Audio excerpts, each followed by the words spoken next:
দ্বাদশ শ্রেণীর তৃতীয় সেমিস্টারের অন্তর্গত একটি বিশেষ প্রবন্ধ বাংলা ভাষা, স্বামী বিবেকানন্দের লেখা।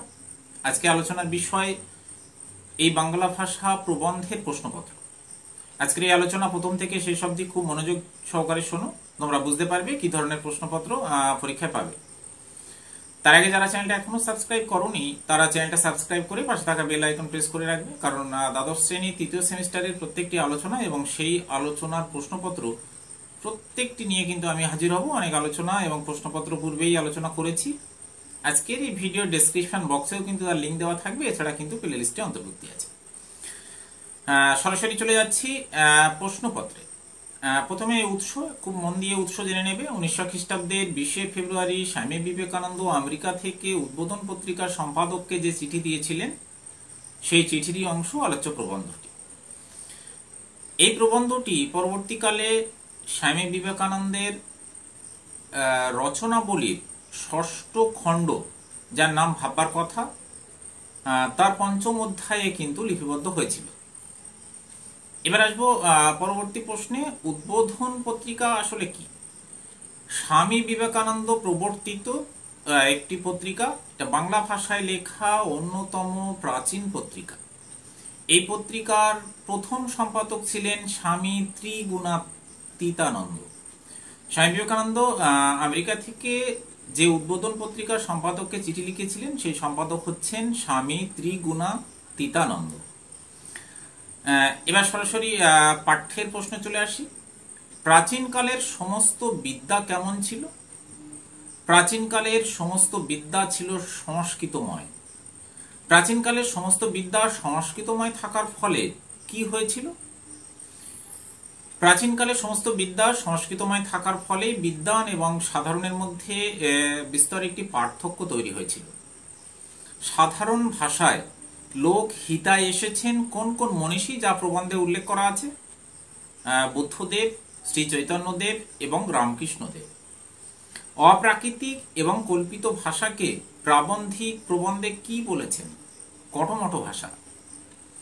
মনে মনে পাণ্ডিত্য গবেষণা করার সময় ব্যবহার করা হয় কোন ভাষা, যেটা পাঠ্যে উল্লেখিত আছে? ঘরে কথা বলার ভাষা। চলিত ভাষায় কি বর্তমান? চলিত ভাষায় নমনীয়তা ও কমনীয়তা উভয়ই বর্তমান। কোন ভাষা লেখার উপযুক্ত ভাষা? প্রবন্ধকার প্রবন্ধে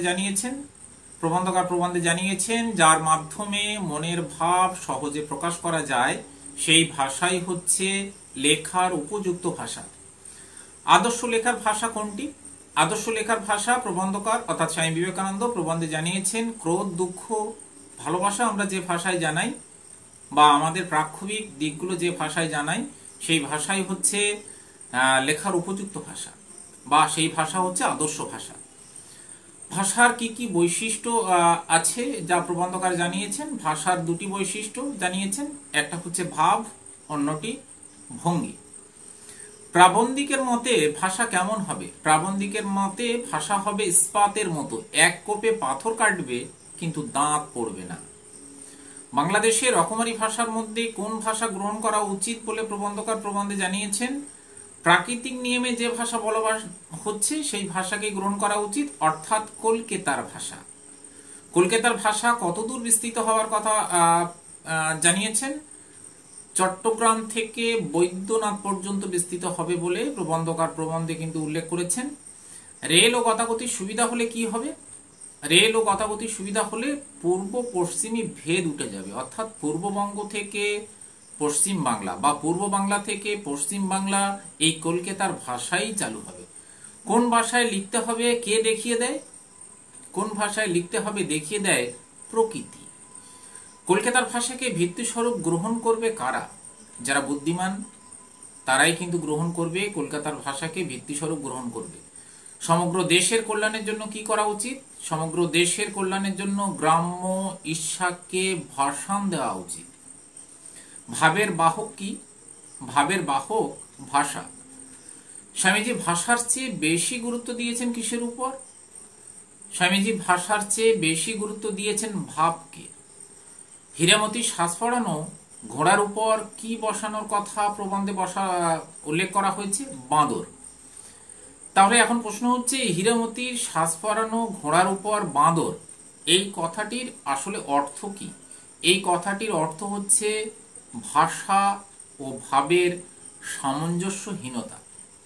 বাংলা ভাষা অস্বাভাবিক হয়ে যাচ্ছে কিভাবে? সংস্কৃত ভাষার গদাই লস্করি চাল নকল করে বাংলা ভাষা কিন্তু অস্বাভাবিক হয়ে যাচ্ছে।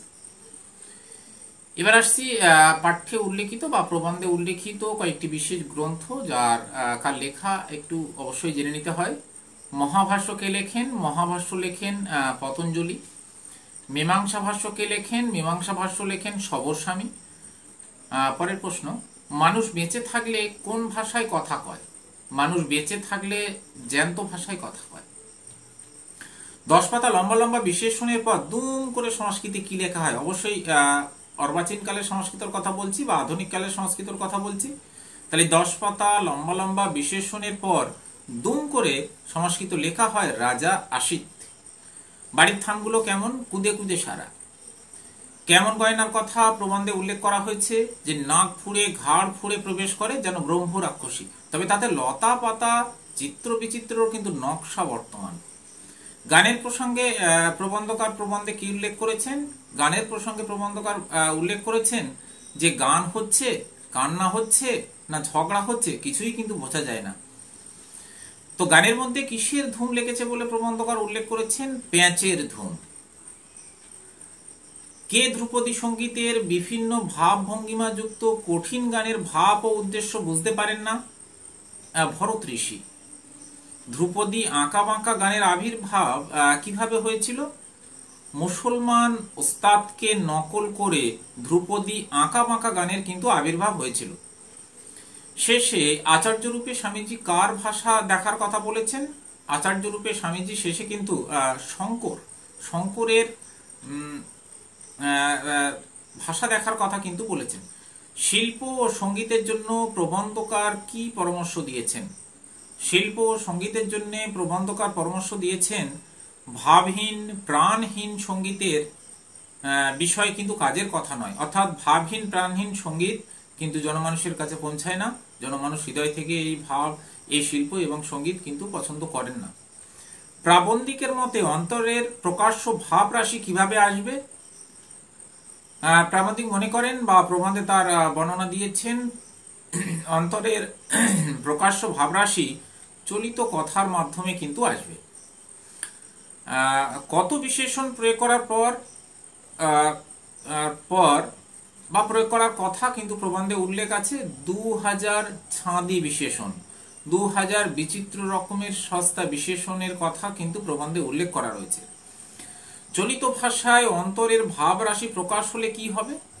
চলিত ভাষায় অন্তরের ভাব রাশি প্রকাশ হলে গয়না পরা মেয়ে মাত্রই দেবী বলে মনে হবে, আর বাড়ি ঘরদোর কিন্তু সব প্রাণ স্পন্দনে ডগমগ করবে ও সব মরার লক্ষণ। এই মরার লক্ষণ বলতে প্রবন্ধকার কি বুঝিয়েছেন? যে 5 ওয়া বিশেষণ, বাহাদুর সমাস এবং শ্লেষ, যে বাংলা ভাষার মধ্যে এগুলো ব্যবহার হয়, এগুলো কিন্তু সব মরার লক্ষণ। গানের সঙ্গে আঁকা বাঁকা ডামাডোলের সঙ্গে আর কি দেখা যায়? 36 নারীর টান।